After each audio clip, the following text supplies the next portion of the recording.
Well, hello and welcome to the Movies Are Terrible YouTube channel. I appreciate you so much for stopping by. I'm here joined with Holden Hardman to discuss the series finale and actually the series at large for the most recent Disney Plus series, Hawkeye. And Holden, it's been a long time, man. I'm excited to be able to talk with you about this. It's become a tradition at this point. Yes, I'm very excited to talk about it too, because I don't know any of your thoughts on any of the episodes of Hawkeye.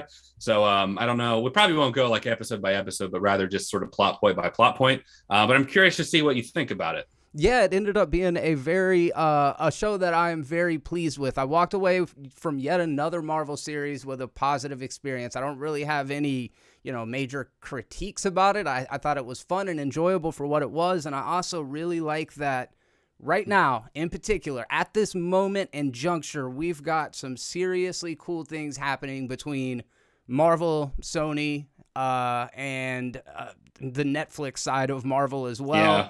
The timing was freaking perfect the way this worked out. So, guys, we are going to talk a little bit about the spoilers throughout the Hawkeye series. And if you want to hear a little bit more of our thoughts as to how the Netflix thing ties into all of this, make sure that you stick around because we are going to be doing a review for Spider-Man No Way Home as well, so we can talk about some of this because we are in some exciting times right now. And of course, I'm referring to the very end of episode 5. It is confirmed that Kingpin has made his way into the MCU, Holden. Yes. Crazy seeing him at the start of the finale episode. They open up with him. And I remember seeing him and just kind of having this, like, what a world we live in where this type of thing can even happen. And I don't know if we should do a spoiler alert for Spider-Man No Way Home. I guess this is it. Spoiler alert for Spider-Man No Way Home if you haven't seen it. Having those characters from the Netflix show appear in the MCU properties, from my understanding, they are like slightly alternate versions of those characters, because obviously Netflix and Disney Plus are competing streaming services. But having the same characters, albeit slightly different universes, is so trippy and so excellent. And they can play with it a little bit. I felt like Kingpin was pretty much the same character, but there were a little bit differences, even just like in his wardrobe. He had the classic cane. He was like wearing a hat and a Hawaiian shirt at one point. He didn't seem to have like the entourage, or like, I guess like in Daredevil, he was so like above everyone. Like I think of him like standing like in his loft or whatever, like looking down at the city. He was just such a powerful presence. In this one, he still very much is like, seems to be a dominant figure, as he should be, but there is a little bit difference. Like he's getting kind of beat up in this a little bit and getting thrown around. He like ends up in an alley kind of beaten up, which is fine. I'm not complaining about it at all, but it's just an interesting thing to see the difference in them.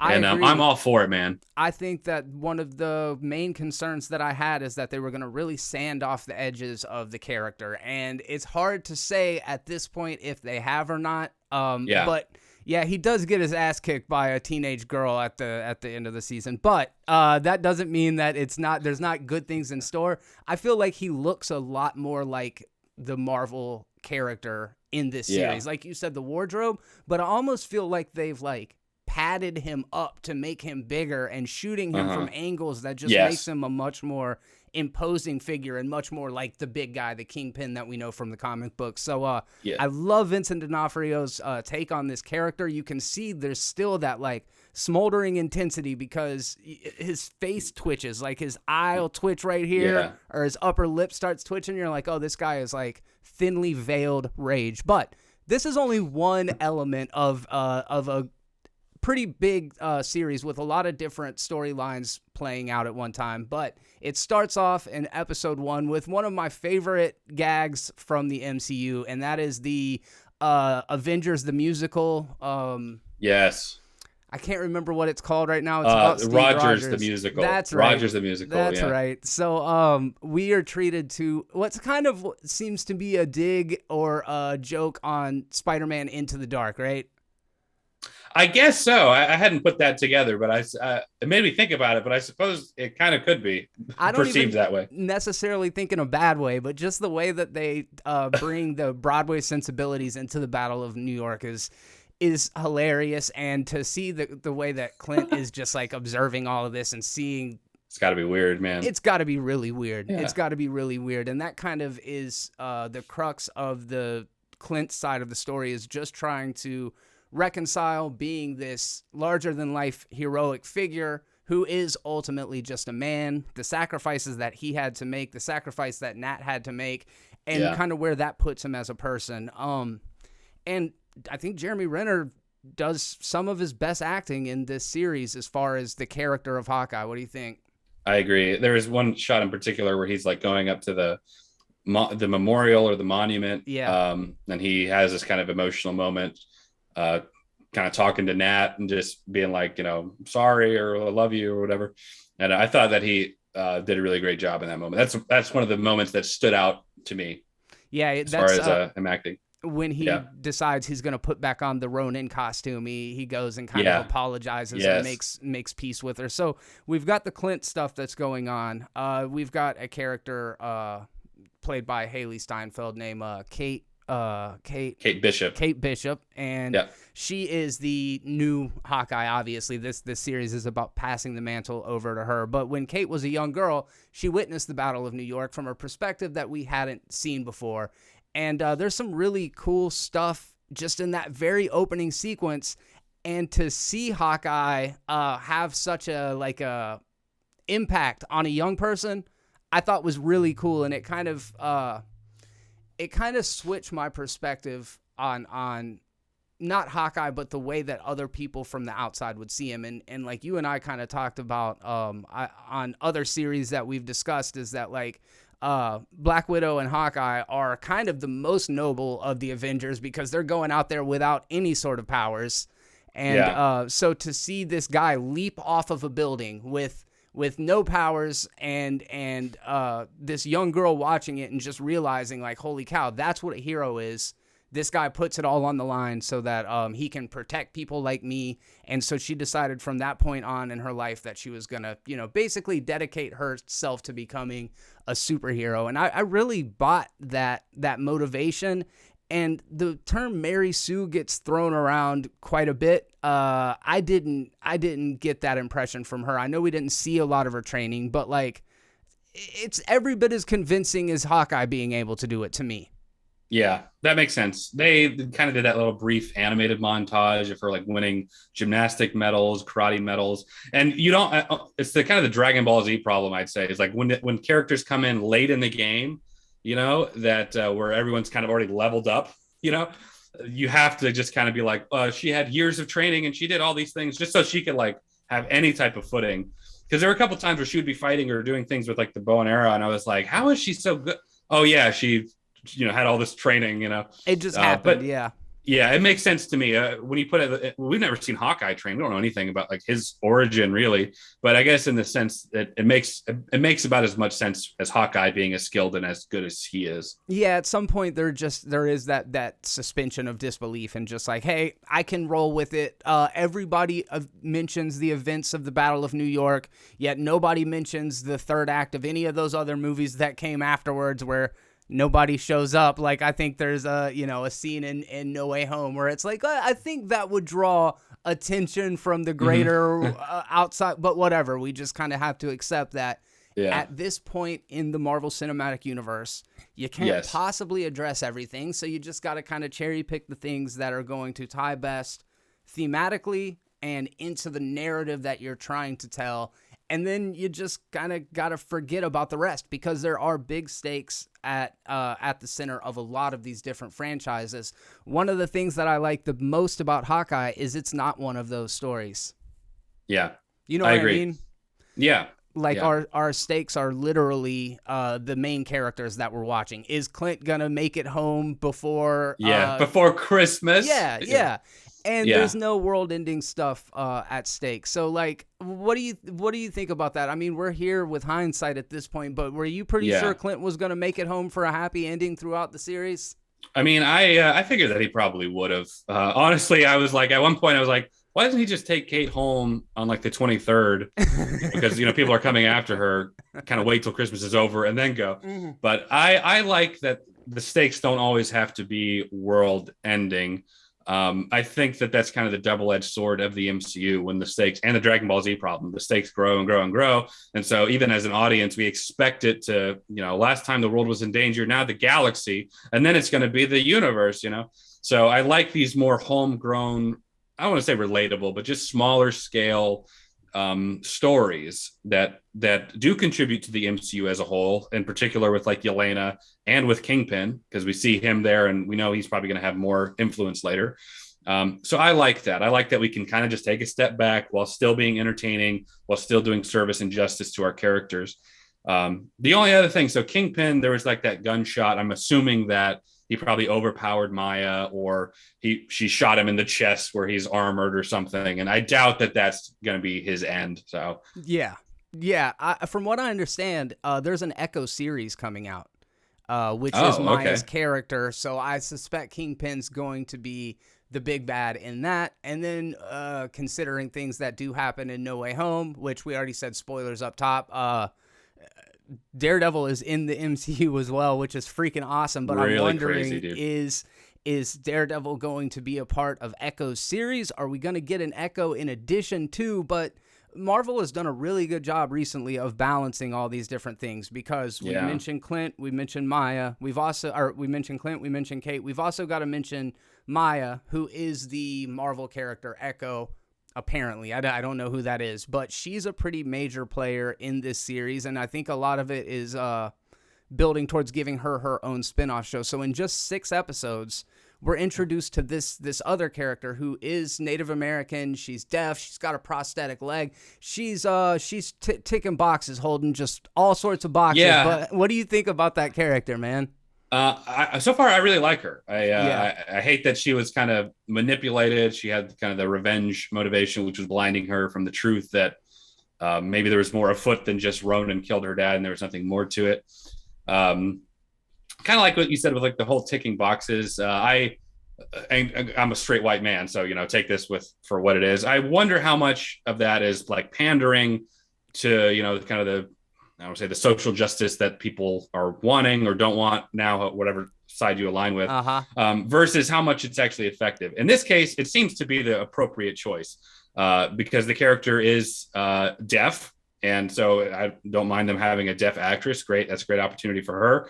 An amputee, it seems to make sense for her as well. And Native American, let's go ahead and throw that in there too. Why not, I guess? Yeah. So it doesn't bother me personally at all. Like, for example, in Endgame, when like all the females kind of came together, never interacted, didn't really know each other. We had talked about how I could see that being perceived as kind of pandering. But this seems to probably be a more appropriate place to kind of, I guess, have that type of thing put in. Am I making sense? No, I don't want to get canceled for even talking about this. I couldn't agree with you more, man. I think that's always kind of the question, is how much of it's sincere versus how much of it is just strictly there to tick those diversity boxes. Thank you. That's exactly what I'm trying to say. I appreciate it when it's sincere, and I hate it when it's not, only to just check the boxes. So on that note, there's one scene in particular in Hawkeye that moved me more than anything else in the series, and that was the scene where Maya was talking to her father, and they're talking about dragons, which they were incorrect. Dragons are all over the MCU. You just got to look a little harder. But I was watching it, and I was thinking, like, dude, how is representation anything but a good thing when you get to see these characters that are like ASL has kind of become a thing in the MCU with Eternals. With now Clint is learning ASL. We've got Maya, and that's cool. But then also just like how many people can relate because of that? How many people out there that do speak sign language are now feeling seen and validated in a way? And anyways, I was just thinking about it is, on one hand, no matter how cynical it may be, no matter how business motivated it may be for the people that are creating this content, if it hits a young fan in a way that has a positive impact on them, I mean, that's kind of the power of this kind of storytelling in the first place, is to be able to make impact on young viewers. So like, I think it's a good thing. I do also, there's always going to be the cynical side of me that's like, Marvel doesn't do this because they care. Yeah. They're doing it to make money, and that's okay, Yeah, I agree. I frequently think about how all superheroes kind of look like me, you know? Yeah. Like I'm Peter Parker and he's my favorite superhero. And we literally have like the same hair. I think I even brush my hair the same way. Yeah. We just naturally look alike.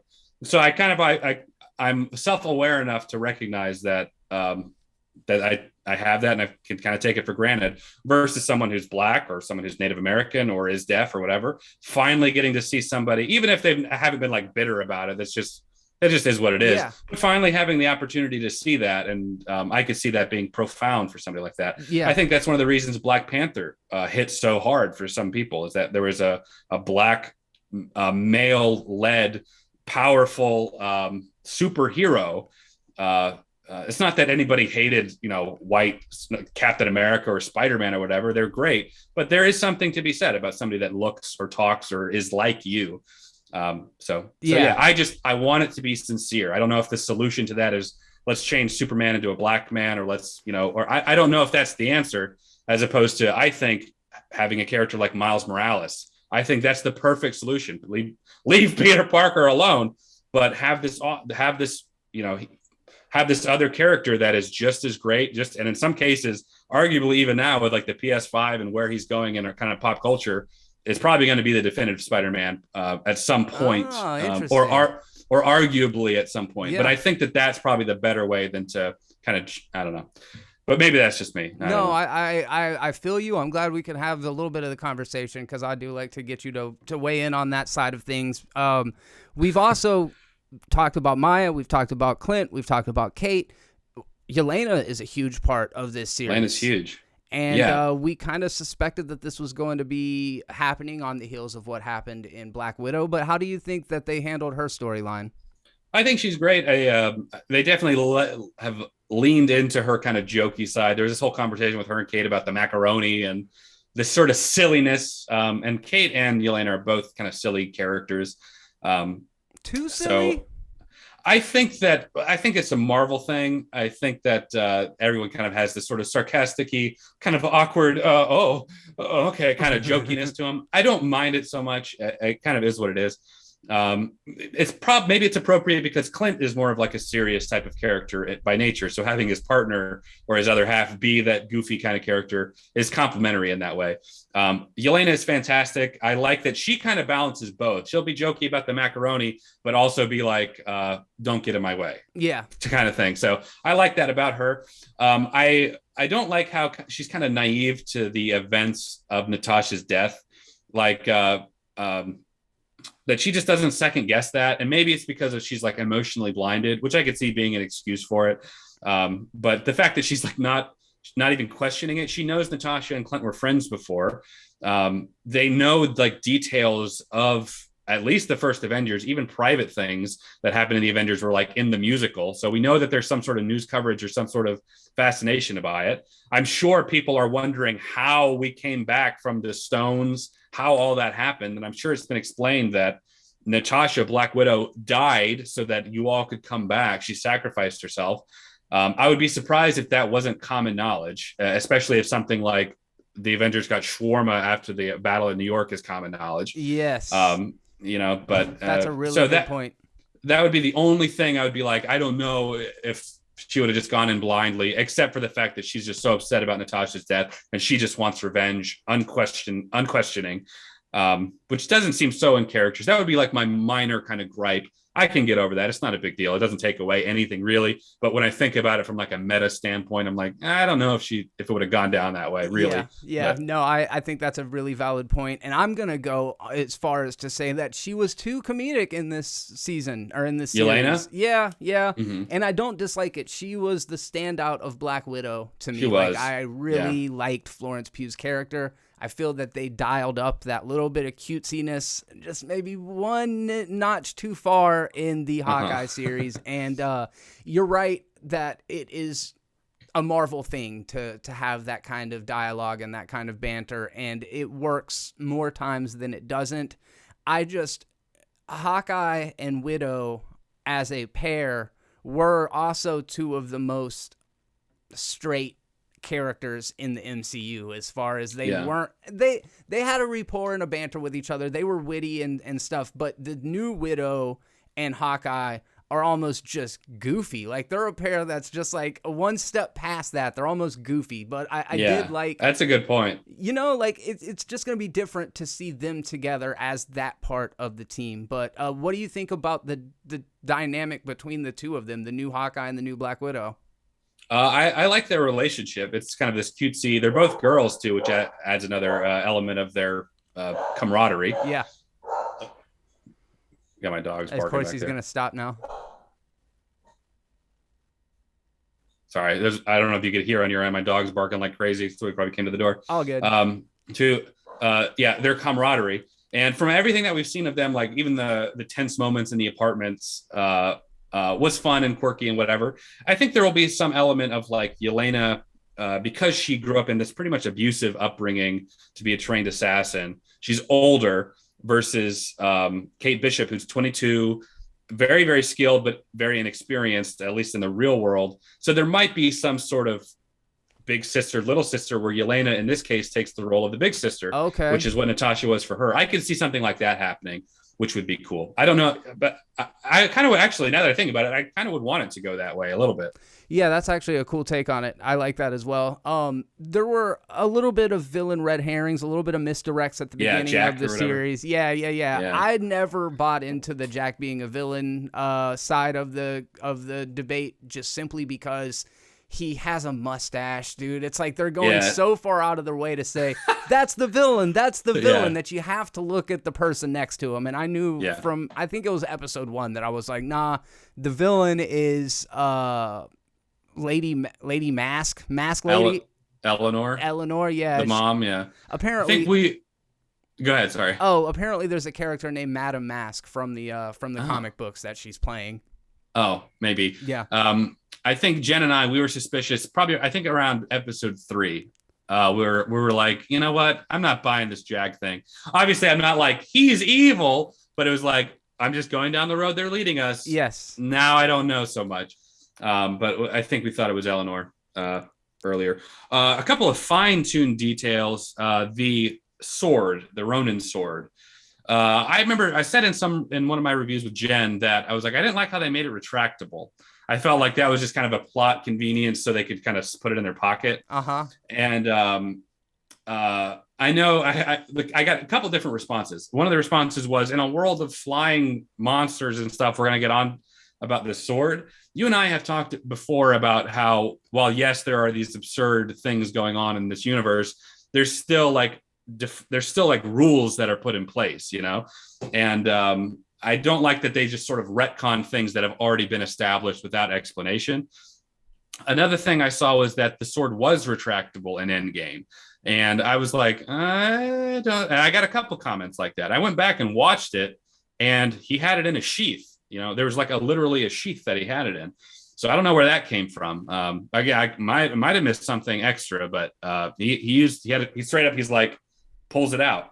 But that's obviously a very minor thing, but enough to where there was like conversation around it. I sat for about 3 minutes after the series, that episode was over, and I'm like, well, maybe if like it like collapsed down on the top and the bottom, and then no, there's no way the retractable sword works. It was just like exactly what you said. I think it was just like, oh, wouldn't that be cool looking?